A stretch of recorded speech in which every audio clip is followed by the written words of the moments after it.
अस्सलाम वालेकुम, मेरा नाम ज़ैन यूनुस है और आज की वीडियो में हम डिस्कस करने लगे हैं डेली डोज एपिसोड 4। इससे पहले की जो 3 एपिसोड्स हैं वो भी मेरे चैनल पे मौजूद हैं, आप उनको भी देख सकते हैं। और इन वीडियोस के अंदर हम प्रीवियस पास पेपर्स जो कि पीपीएससी, एफपीएससी, सीएसएस और पीएमएस के जो पास पेपर्स हैं उनमें से एमसीक्यूज़ को पिक किया जाता है और आपके लिए एक वीडियो बनाई जाती है 50 एमसीक्यूज़ पे जो कि मुश्तमिल होती है। इस वीडियो का ये फ़ायदा है कि इसमें जो प्रीवियस पास पेपर में है और जो करंट अफेयर्स के बारे में भी जो भी चल रहा है आजकल दुनिया के अंदर या पाकिस्तान के अंदर वो प्रेजेंट किए जाते हैं, ताकि आप किसी भी प्रिपरेशन के लिए किसी भी एग्जाम की प्रिपरेशन कर रहे हैं, लाइक वो वन पेपर एमसीक्यू प्रिपरेशन हो, एफपीएससी की हो, पीपीएससी की हो, सीएसएस की हो, पीएमएस, उसके अंदर ये आपके लिए बहुत ही हेल्पफुल होगी।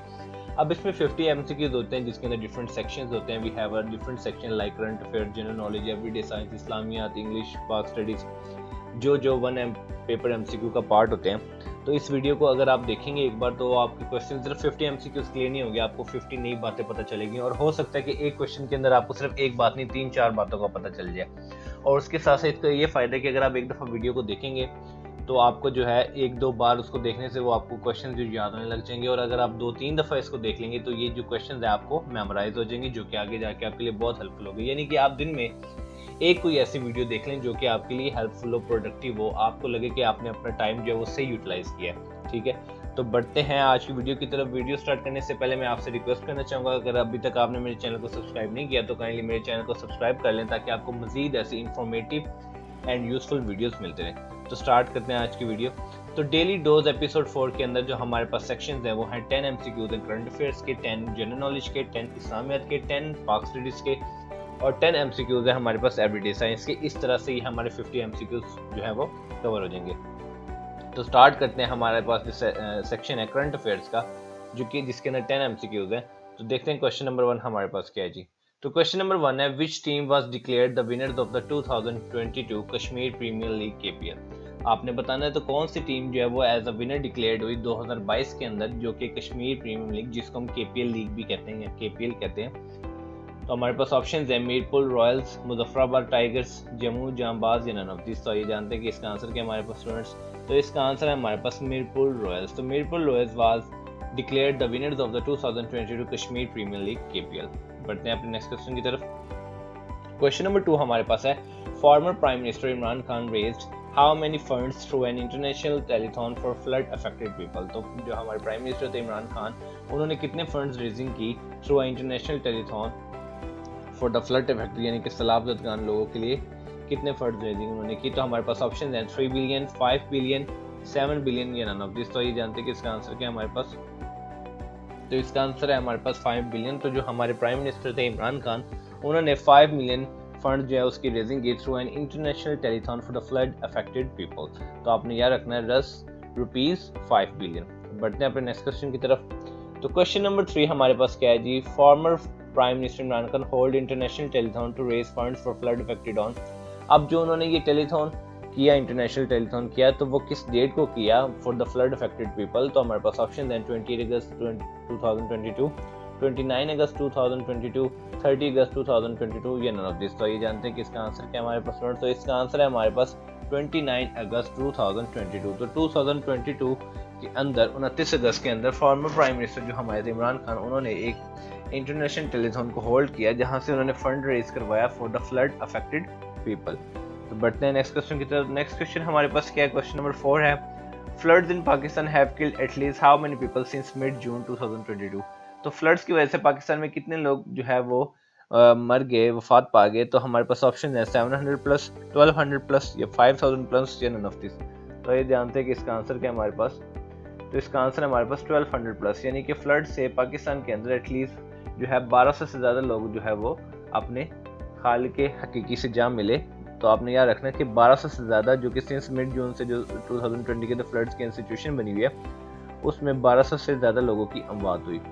बढ़ते हैं नेक्स्ट क्वेश्चन की तरफ। क्वेश्चन नंबर 5 हमारे पास है, name the country which announce that it will provide $2 million in humanitarian aid to Pakistan. कौन सी कंट्री ने अनाउंस किया कि वो $2 मिलियन जो है वो पाकिस्तान को एड देगी। तो हमारे पास ऑप्शन है तुर्की, यूएस, ऑस्ट्रेलिया या नन ऑफ दिस। तो ये जानते हैं कि इसका आंसर क्या है हमारे पास। तो इसका आंसर है हमारे पास ऑस्ट्रेलिया। तो ऑस्ट्रेलिया ने अनाउंस किया that it will provide $2 million in humanitarian aid to Pakistan. बढ़ते हैं अपने नेक्स्ट क्वेश्चन की तरफ। क्वेश्चन नंबर 6 हमारे पास है, IMF approves how many billions latest tranches of loan programme for Pakistan. तो IMF ने कितना अप्रूव किया लोन जो पाकिस्तान को रिसेंटली उन्होंने दिया है? तो हमारे पास ऑप्शन है 1.17 बिलियन, $2 बिलियन, $2.5 बिलियन या नन ऑफ दिस। तो ये जानते हैं कि इसका आंसर क्या हमारे पास, तो इसका आंसर है हमारे पास $1.17 बिलियन IMF अप्रूव। तो आपने याद रखना है कि जो इंटरनेशनल मॉनेटरी फंड है, ठीक है, उन्होंने जो है अप्रूव किया 1.17 billion latest tranches of loan programme for the Pakistan. बढ़ते हैं नेक्स्ट क्वेश्चन की तरफ। क्वेश्चन नंबर 7 हमारे पास है, Pakistan received how many million pounds from the UK as humanitarian aid on September 1, 2022। तो हमारे पास ऑप्शन हैं 10 मिलियन, 12 मिलियन, 13 मिलियन या 15 मिलियन। तो ये जानते हैं कि पाकिस्तान ने कितने मिलियन पाउंड्स जो रिसीव किए from the United Kingdom as humanitarian aid on September 1, 2022। Let's have a look at the answer. तो आंसर है 15 मिलियन, यानी कि 15 मिलियन पाउंड्स जो है यूके ने एड की पाकिस्तान की for the flood affected peoples. So the amount आपने याद रखनी है 15 मिलियन पाउंड। इसके अंदर एक चीज़ आपने ये याद रखनी है कि 15 मिलियन पाउंड, और दूसरी चीज़ जो आपने याद रखनी है वो रखनी है कि ये कब उन्होंने की थी, सितंबर 1, 2022। बढ़ते हैं अपने नेक्स्ट क्वेश्चन की तरफ। तो क्वेश्चन 8 हमारे पास है, according to the official data the number of affected districts by flood now stands at, यानी कि ऑफिशियल डाटा के मुताबिक कितने डिस्ट्रिक्ट जो है वो फ्लड से अफेक्ट हुए। तो हमारे पास ऑप्शंस हैं 100 डिस्ट्रिक्ट्स, 105 डिस्ट्रिक्ट्स, 110 डिस्ट्रिक्ट्स या नन ऑफ दिस। तो आइए देखते हैं कि इसका आंसर क्या है हमारे पास। तो आंसर है हमारे पास 110 districts. So according to the official data 110 districts by floods now stands, यानी कि 110 डिस्ट्रिक्ट जो है वो फ्लड की वजह से अफेक्ट हुए। बढ़ते हैं नेक्स्ट क्वेश्चन की तरफ।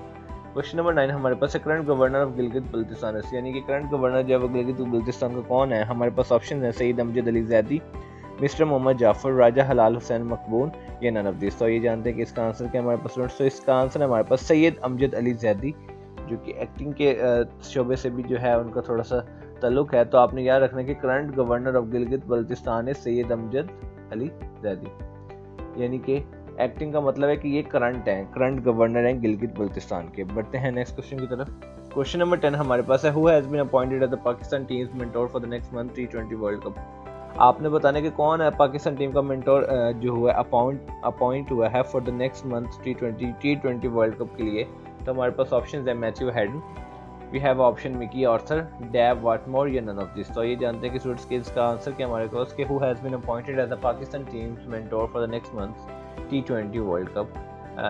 अगर हम इस क्वेश्चन को थोड़ा और कर लें तो अभी मैं आपको बताना चाहूँगा कि अक्टूबर के अंदर जो है वो वर्ल्ड कप है T20 का। हमारे पास आंसर है मैथ्यू हैडन। तो आपने याद रखना है कि Matthew Hayden has been appointed as the Pakistan team's mentor for the next month T20 world cup. बढ़ते हैं जी अपने नेक्स्ट सेक्शन की तरफ, जो कि जनरल नॉलेज का सेक्शन है जिसके अंदर 10 MCQs हैं। तो let's have a look at these questions. 10 MCQs हैं, इसमें अब क्वेश्चन 11 है हमारी वीडियो का, which one is the official language of Republic of Senegal, यानी कि जो रिपब्लिक ऑफ सेनेगल है उनकी ऑफिशियल लैंग्वेज कौन सी है? हमारे पास ऑप्शन है अम्हारिक, स्वाहिली, फ्रेंच, इंग्लिश। तो ये जानते हैं कि रिपब्लिक ऑफ सेनेगल की ऑफिशियल लैंग्वेज कौन सी है? तो हमारे पास आंसर है फ्रेंच। तो French is the official language of the Republic of Senegal. तो आपने याद रखना कि French is the official language of Republic of Senegal. बढ़ते हैं नेक्स्ट क्वेश्चन की तरफ। क्वेश्चन 12 हमारे पास है, इन विच कंट्री माउंट जोधी, जिसको हम कोडी भी कहते हैं, आल्सो नोन एज माउंट करदू एग्जिस्ट, यानी कि ये जो माउंट जोधी है या जिसको माउंट करदू भी कहते हैं, ये कहाँ है? ये कि बहुत ही फेमस है। तो आपके पास ऑप्शंस हैं अफगानिस्तान, इराक, इजिप्ट और तुर्की। तो ये जानते हैं कि इसका आंसर क्या हमारे पास। तो इसका आंसर हमारे पास तुर्की। तो तुर्की के अंदर ये माउंट जोड़ी है जिसे कोडी भी कहते हैं, इसको एक और नाम भी है माउंट करदू। तो ये एग्जिस्ट करती है कहाँ पे? ये वाक़या है तुर्की में। बढ़ते हैं अपने नेक्स्ट क्वेश्चन की तरफ। क्वेश्चन नंबर 13 हमारे पास है, which animals milk is black, कौन से एनिमल का मिल्क जो होता है वो ब्लैक होता है? ठीक है, हमारे पास ऑप्शन है हिपोपोटामस, ब्लैक राइनोसेरोस, बैट, ये milk is always white in colour. तो आइए देखते हैं कि कौन सा एनिमल का जो मिल्क है वो ब्लैक होता है। तो हमारे पास ऑप्शन है, आंसर है हमारे पास ब्लैक राइनोसेरोसिस। तो ब्लैक राइनोसेरोसिस जो है इसका जो मिल्क होता है वो ब्लैक कलर का होता है। बढ़ते हैं अपने नेक्स्ट क्वेश्चन की तरफ। क्वेश्चन नंबर 14 हमारे पास है, Zaporizhzhia nuclear facility of Europe. आपने बताना कि ज़ैपोरिज़िया जो है वो कौन सी न्यूक्लियर फैसिलिटी है यूरोप की, बिगेस्ट, सेकंड बिगेस्ट, स्मॉलेस्ट या नन ऑफ दिस। तो ये जानते हैं कि हमारे पास आंसर क्या है। तो हमारे पास आंसर है बिगेस्ट। तो आपने याद रखना कि Zaporizhzhia is the biggest nuclear facility of Europe। बढ़ते हैं अपने नेक्स्ट क्वेश्चन की तरफ। तो नेक्स्ट क्वेश्चन हमारे पास है क्वेश्चन नंबर 15, हमारे पास क्वेश्चन है Darwin is the seaport of which country. आपने बताना है कि ड्रावन जो है वो कौन सी कंट्री का सी पोर्ट है। हमारे पास ऑप्शन है ऑस्ट्रेलिया, इक्वाडोर, चाइना, जापान। तो ये जानते हैं कि इसका आंसर क्या है हमारे पास। तो स्टूडेंट इसका आंसर है हमारे पास Australia. So Darwin is the seaport of Australia. बढ़ते हैं अपने नेक्स्ट क्वेश्चन की तरफ। तो क्वेश्चन नंबर 16 हमारे पास है which country is known as the land of song. आपने बताना कि कौन सी कंट्री को लैंड ऑफ सॉन्ग कहा जाता है।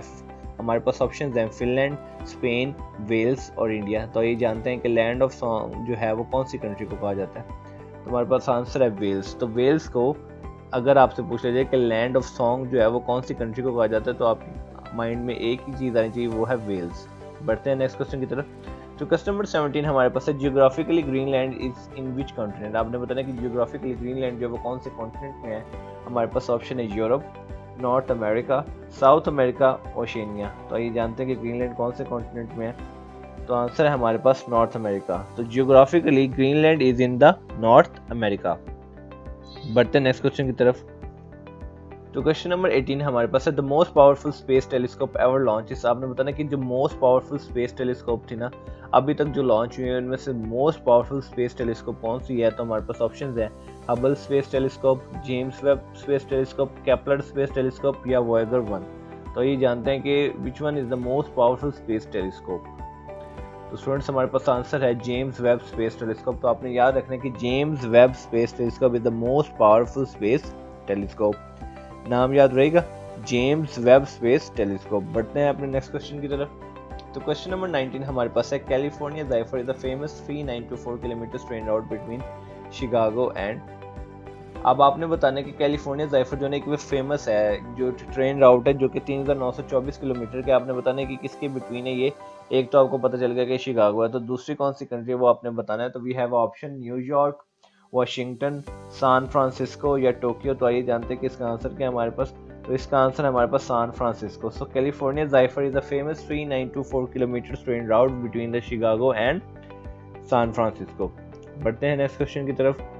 तो क्वेश्चन नंबर 20 हमारे पास है the deepest mine in the world continent of. आपने बताना कि डीपेस्ट माइन जो वो कौन से वर्ल्ड कॉन्टिनेंट के अंदर है। हमारे पास ऑप्शन है अफ्रीका, यूरोप, एशिया या नॉर्थ अमेरिका। तो देखते हैं कि डीपेस्ट माइन जो है वर्ल्ड कौन से कॉन्टिनेंट में है। तो हमारे पास इसका आंसर है अफ्रीका। तो आपने याद रखना कि अफ्रीका एक ऐसा कॉन्टिनेंट जिसके अंदर सबसे ज़्यादा डीपेस्ट माइन है।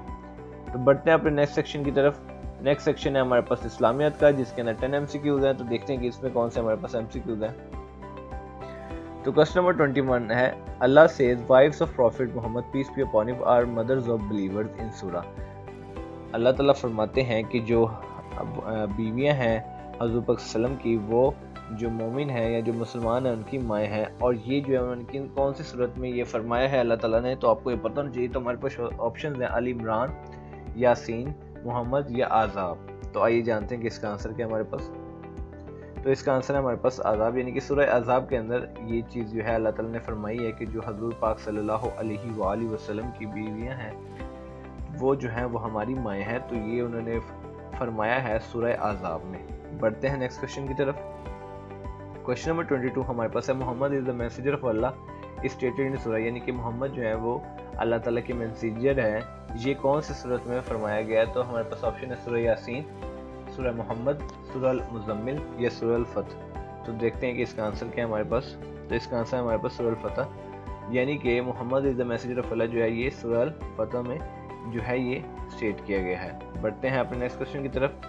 तो क्वेश्चन नंबर 23 हमारे पास है Banu Qurayza, Banu Nadir and Banu Qaynuqa were 3 types of the. आपने बताना है कि किन की ये 3 टाइप्स है, Banu Qurayza, Banu Nadir and Banu Qaynuqa. हमारे पास ऑप्शंस हैं Muslims, Christians, Jews, none of this. तो ये जानते हैं कि इसका आंसर क्या है हमारे पास।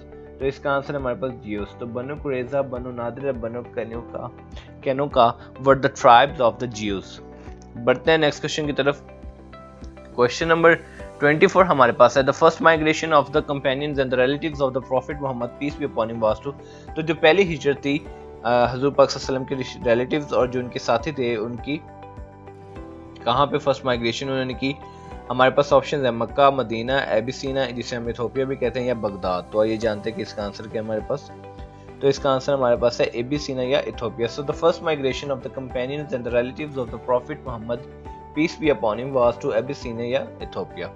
बढ़ते हैं अपने नेक्स्ट क्वेश्चन की तरफ। क्वेश्चन नंबर 25 हमारे पास है इन हज touching the black stone is called, यानी कि हज के अंदर ब्लैक स्टोन जो होता है उसको टच करने को क्या कहा जाता है? हमारे पास ऑप्शन है इस्लाम, सई, रमी या तवाफ। तो ये जानते हैं कि इसका आंसर क्या हमारे पास? तो स्टूडेंट इसका आंसर हमारे पास इस्लाम, यानी कि इन हज touching the black stone is called as Islam, यानी कि हज पे ब्लैक स्टोन को छूने को इस्लाम कहते हैं। बढ़ते हैं नेक्स्ट क्वेश्चन की तरफ। तो क्वेश्चन नंबर 26 हमारे पास है द बुक ऑफ हदीस अल मवाता वाज कंपाइल्ड बाय, यानी कि जो बुक है हदीस की जिसका नाम अल मवाता है वो किसने कंपाइल की थी? वी हैव ऑप्शंस इमाम अबू हनीफा, इमाम शफी, इमाम अहमद बिन हम्बल या इमाम मालिक। तो ये जानते हैं कि इसका आंसर क्या हमारे पास स्टूडेंट्स? तो इसका आंसर हमारे पास इमाम मालिक रज़ियल्लाहु तआला अन्हु। सो द बुक ऑफ हदीस अल मवाता वाज कंपाइल्ड बाय इमाम मालिक रज़ियल्लाहु तआला अन्हु। बढ़ते हैं नेक्स्ट क्वेश्चन की तरफ। क्वेश्चन नंबर 27 हमारे पास है ईद पीरियड इज। आपने बताना कि ईद पीरियड क्या है? वाजिब है, फर्ज है, सुन्नत है या मुस्तहिब है? तो ये जानते हैं कि ईद पीरियड जो है वो क्या है? तो हमारे पास इसका आंसर है ईद प्रेयर इज वाजिब। तो आपने याद रखना कि ईद प्रेयर इज वाजिब। बढ़ते हैं नेक्स्ट क्वेश्चन की तरफ। तो क्वेश्चन 28 हमारे पास साया सिता आर डैश बुक्स ऑफ हदीस। आपने बताना कि सिया सिता जो है वो कितनी जो हदीस की बुक्स हैं? तो हमारे पास ऑप्शन है 5, 6, 7, 8। तो ये जानते हैं कि इसका आंसर क्या है हमारे पास? तो स्टूडेंट इसका आंसर है हमारे पास 6। सिया सिता आर 6 बुक्स ऑफ हदीस। आपने याद रखना कि सिया सिता आर द 6 बुक्स ऑफ हदीस। बढ़ते हैं नेक्स्ट क्वेश्चन की तरफ। तो क्वेश्चन नंबर 29 हमारे पास है which country is called as the land of prophets. कौन से मुल्क को लैंड ऑफ प्रॉफिट्स कहा जाता है? हमारे पास ऑप्शन है सऊदी अरेबिया, सीरिया, पैलेस्टीन या इराक। तो जानते हैं कि which country is called the land of prophets. तो हमारे पास आंसर है इसका फलस्तीन, यानी कि फलस्तीन is called as the land of prophets. बढ़ते हैं अपने नेक्स्ट क्वेश्चन की तरफ। तो क्वेश्चन नंबर 30 हमारे पास है हज़रत अली रज़ियल्लाहु अन्हु वाज मार्टिर्ड। हज़रत अली रज़ियल्लाहु अन्हु कौन से हिजरा में शहीद हुए? हमारे पास ऑप्शन है 36, 38, 40 या 42। तो ये जानते हैं कि इसका आंसर क्या हमारे पास? तो इसका आंसर हमारे पास 40। सो हज़रत अली वाज मार्टिर्ड इन 40 हिजरा। हज़रत अली रज़ियल्लाहु अन्हु वाज मार्टिर्ड इन 40 हिजरा। बढ़ते हैं अपने नेक्स्ट सेक्शन की तरफ। तो जो नेक्स्ट सेक्शन है वो हमारे पास है पाक स्टडीज का। इसके अंदर भी हमारे पास 10 एमसीक्यूज मौजूद है। देखते हैं इसमें हमारे पास कौन से एमसीक्यूज हैं। So the question number 31 of this video, so देखते हैं कि क्या है। which kind of system of government was introduced in 1973 constitution। आपने बताना है कि which kind of system जो है गवर्नमेंट का वो इंट्रोड्यूस किया गया 1973 की कॉन्स्टिट्यूशन में। हमारे पास ऑप्शन है पार्लियामेंट्री, प्रेसिडेंशियल, बेसिक डेमोक्रेसी या ऑटोनोमस। तो ये जानते हैं कि इसका आंसर क्या हमारे पास? तो इसका आंसर है हमारे पास parliamentary. So parliament is a kind of system of government which was introduced in 1973 constitution। आपसे पूछा जा सकता है कि 1973 की कॉन्स्टिट्यूशन के अंदर कौन सा गवर्नमेंट का सिस्टम जो है वो इंट्रोड्यूस करवाया गया था? तो आपने याद रखना है कि वो जो सिस्टम था वो था पार्लियामेंट्री।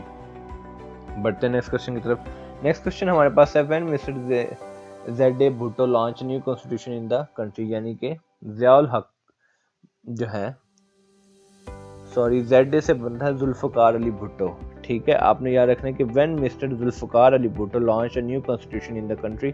हमारे पास ऑप्शंस है 11 अगस्त 1973, 14 अगस्त 1973, 17 अगस्त 1973 या 21 अगस्त 1973। तो आप देखते हैं कि when mister Zulfikar Ali Bhutto launch a new constitution in the country. तो हमारे पास आंसर है 14 अगस्त 1973। तो आपने याद रख लेना। इसको मैं आपको एक टिप दे देता हूँ कि 14 अगस्त को आपको पता है कि पाकिस्तान जो आज़ाद हुआ था। तो ये भी अगर आपको याद रखना है तो आप ऐसे याद रख सके कि जुल्फ़िकार अली भुट्टो ने 14 अगस्त, लेकिन इसमें ईयर जो है वो 1973 था जब उन्होंने एक न्यू कॉन्स्टिट्यूशन जो है वो कंट्री में लॉन्च किया था। तो आपने याद रखनी है बात जुल्फ़िकार अली भुट्टो, न्यू कॉन्स्टिट्यूशन, पाकिस्तान, 14 अगस्त 1973। बढ़ते हैं नेक्स्ट क्वेश्चन की तरफ। क्वेश्चन हमारे पास है 33 who अब्रोगेटेड 1972 constitution and become CMLA। किसने जो है वो 1962 की कॉन्स्टिट्यूशन को एब्रोगेट किया और CMLA बना? हमारे पास ऑप्शन है जनरल तिक्का खान, जनरल एहसन खान, जनरल मंसूर खान या जनरल याह्या खान। तो ये जानते हैं कि इसका आंसर क्या है हमारे पास? तो इसका आंसर है हमारे पास general Yahya Khan. So general Yahya Khan abrogated the 1962 constitution and become CMLA। बढ़ते हैं नेक्स्ट क्वेश्चन की तरफ। क्वेश्चन नंबर 34 हमारे पास है when the constitution of 1962 was abrogated, यानी कि जो 1962 जो था उसका कॉन्स्टिट्यूशन था वो कब एब्रोगेट हुआ? हमारे पास ऑप्शन है 26 मार्च 1969, 29 मार्च 1969, 4 अप्रैल 1969 या 14 अप्रैल 1969। तो ये जानते हैं कि इसका आंसर क्या हमारे पास? तो इसका आंसर हमारे पास 26 मार्च 1969। सो एट अगर आपसे कोई पूछे कि when will the constitution of 1962 was abrogated, तो आपको याद रखनी तो इसकी डेट थी 26 मार्च 1969 को 1962 कॉन्स्टिट्यूशन को एब्रोगेट किया गया था। बढ़ते हैं अपने नेक्स्ट क्वेश्चन की तरफ। नेक्स्ट क्वेश्चन हमारे पास है which kind of system of government was introduced by the 1962 constitution. कौन सा सिस्टम का जो गवर्नमेंट का जो सिस्टम है कौन सी काइंड का 1962 के कॉन्स्टिट्यूशन में इंट्रोड्यूस करवाया गया था। तो हमारे पास ऑप्शन है ऑटोनोमस, प्रेसिडेंशियल, बाइकैमरल या कॉन्फेडरेट। तो आइए जानते हैं कि इसका आंसर क्या है हमारे पास। तो इसका आंसर है हमारे पास presidential. So presidential was a kind of system of government which was introduced by the 1962 constitution, यानी कि 1962 की कॉन्स्टिट्यूशन के मुताबिक गवर्नमेंट के अंदर जो काइंड ऑफ सिस्टम इंट्रोड्यूस करवाया गया था वो था प्रेसिडेंशियल। बढ़ते हैं अपने नेक्स्ट क्वेश्चन की तरफ।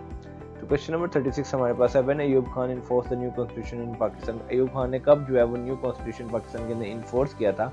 हमारे पास ऑप्शन है 9 जनवरी 1962, 6 फरवरी 1962, 13 मार्च 1962 या 8 जून 1962। तो आइए जानते हैं कि इसका आंसर क्या हमारे पास कि when Ayub Khan enforce the new constitution इन पाकिस्तान।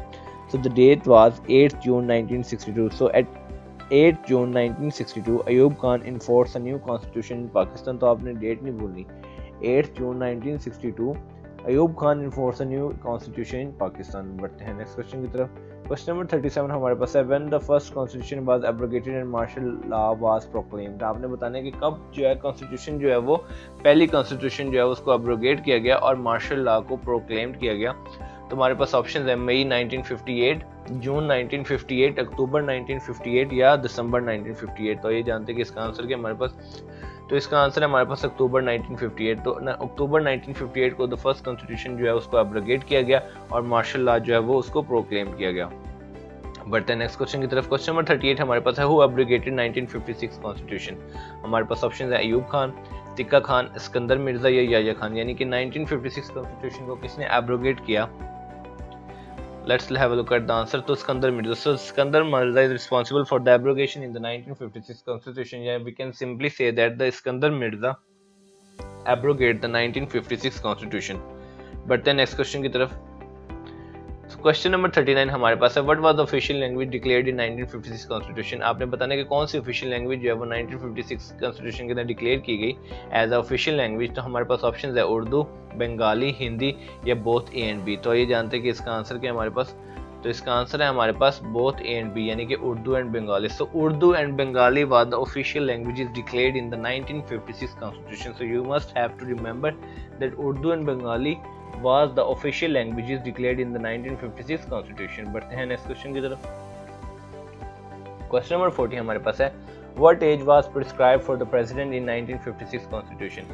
तो कौन सी एज जो प्रिस्क्राइब की गई है for the president in 1956 constitution. तो हमारे पास ऑप्शन है 40 ईयर्स, 45 ईयर्स, 50 ईयर्स या 55 ईयर्स। तो ये जानते हैं कि इसका आंसर क्या हमारे पास कि what age was prescribed for the president in यानी कि 1956 के कॉन्स्टिट्यूशन के मुताबिक प्रेसिडेंट की एज जो है वो कितनी होनी चाहिए, कितनी प्रिस्क्राइब की गई है। तो हमारे पास इसका आंसर है 40 years. So 40 years was prescribed for the president. 40 years as was prescribed for the president in 1956 constitution. तो उम्मीद करता हूँ इस क्वेश्चन की आपको समझ आई होगी। ये था हमारा सेक्शन पाक स्टडीज का। Let's move to the next section.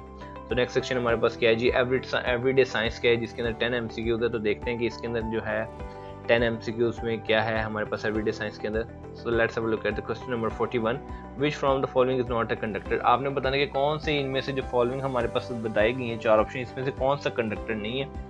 हमारे पास ऑप्शन है एल्यूमिनियम, गोल्ड, ग्रेफाइट या ऑल आर कंडक्टर्स। तो ये जानते हैं कि इसका आंसर क्या है हमारे पास। तो इसका आंसर है हमारे पास ऑल आर कंडक्टर्स। तो आपसे पूछा गया था कि which from the following is not a conductor, कि इनमें से कंडक्टर कोई नहीं है, कौन सा नहीं है। लेकिन एल्यूमिनियम, गोल्ड और ग्रेफाइट ये तीनों जो है वो कंडक्टर्स हैं। तो हमारा राइट आंसर क्या हो गया, ऑल आर कंडक्टर्स। बढ़ते हैं अपने नेक्स्ट क्वेश्चन की तरफ। क्वेश्चन हमारे पास है camera uses a lens to form an image. Camera कौन सा जो लेंस यूज करता है एक इमेज बनाने के लिए। तो हमारे पास ऑप्शन है convex lens, concave lens, condenser lens या नन ऑफ दिस। तो ये जानते हैं कि इसका आंसर क्या हमारे पास कि कैमरा क्या चीज यूज करता है, कौन सा लेंस यूज करता है। तो हमारे पास आंसर है कन्वेक्स लेंस। तो a camera uses a convex lens to form an image. बढ़ते हैं नेक्स्ट क्वेश्चन की तरफ। क्वेश्चन नंबर 43 हमारे पास है the most densest substance on the अर्थ। सबसे ज्यादा डेंसेस्ट सब्सटेंस जो है वो अर्थ के ऊपर कौन सा है। हमारे पास ऑप्शन है प्लैटिनम, कॉपर, स्टील या ऑस्मियम। तो ये जानते हैं कि इसका आंसर हमारे पास क्या है। तो इसका आंसर हमारे पास osmium. So the most densest substance on the earth is osmium. बढ़ते हैं जी अपने नेक्स्ट क्वेश्चन की तरफ।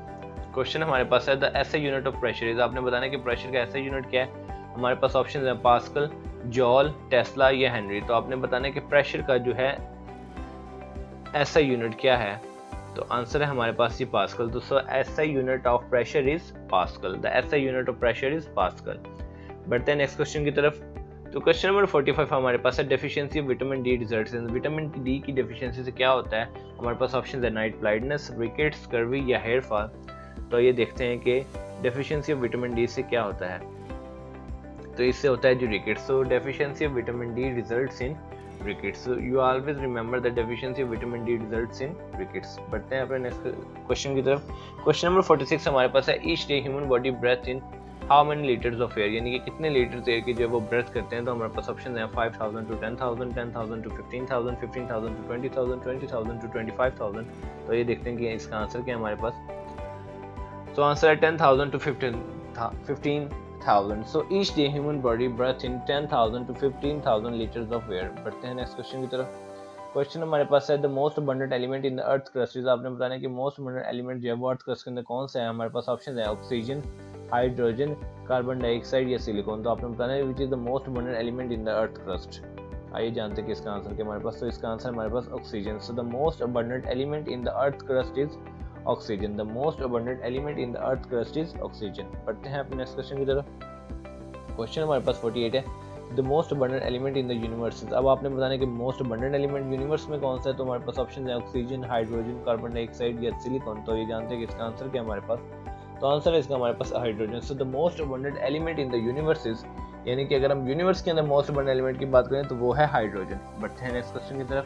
क्वेश्चन नंबर 49 हमारे पास है the average adult has a blood volume of about how many litres. तो आपने बताना है कि एक एवरेज एडल्ट के अंदर कितने वॉल्यूम होता है लीटर्स ब्लड का। तो आइए जानते हैं कि इसका आंसर क्या है हमारे पास। तो इसका आंसर है हमारे पास 5। So the average adult has a blood volume of about 5 litres. Clear है। बढ़ते हैं नेक्स्ट क्वेश्चन की तरफ। तो क्वेश्चन नंबर 50 हमारे पास है the gas use in a refrigerator to cool water. आपने बताना है कि जो रेफ्रिजरेटर के अंदर गैस यूज होती है पानी को ठंडा करने के लिए, वो कौन सी गैस रिस्पॉन्सिबल है for the use which is use in the refrigerator to cool the water is. हमारे पास ऑप्शन है नाइट्रोजन, हमारे पास ऑप्शन है कार्बन डाइऑक्साइड, मीथेन, टेट्राफ्लोरोइथेन। तो ये जानते हैं कि इसका आंसर कैसे which gas is used in refrigerator to cool the water is. तो हमारे पास इसका आंसर है tetrafluoroethane. So tetrafluoroethane is the gas which is used in the refrigerator to cool water. यानी कि अगर आपसे कोई वैसे भी पूछ ले, अगर आप ये वीडियो देख रहे हैं वैसे आपसे कोई पूछते कि भाई रेफ्रिजरेटर है उसके अंदर पानी को ठंडा किया जाता है तो उसके अंदर कौन सी गैस होती है जो इस पानी को ठंडा करने में हेल्प करती है, तो उस गैस का नाम है टेट्राफ्लोरोइथेन। क्या नाम है? टेट्राफ्लोरोइथेन। क्या नाम है? टेट्राफ्लोरोइथेन। तो आपने इसको नहीं भूलना। तो ये था हमारा लास्ट क्वेश्चन लास्ट सेक्शन का। तो ये थी जी हमारी डेली डोज एपिसोड 4। तो आप सबका बहुत ज़्यादा शुक्रिया कि आपने इस वीडियो को देखा सुना। और ये मैं आपसे लिख के आपको देता हूँ कि अगर आप इस वीडियो को 2-3 बार अगर आप देख लेंगे इसको, तो ये जितने भी क्वेश्चन हैं ये आपको मेमोराइज हो जाएंगे। और अगर ये आपको मेमोराइज हो जाएंगे तो ये आपको डेली लाइफ में भी आपके लिए काम आएंगे। और अगर आप किसी एग्जाम की प्रिपरेशन करें तो उसमें भी काम आएंगे। तो उम्मीद करता हूँ कि वीडियो आपको पसंद आई होगी। दुआ में याद रखिएगा। मिलते हैं इंशाल्लाह अपनी नेक्स्ट वीडियो में। तब तक के लिए अल्लाह हाफिज़। Take care. Peace out.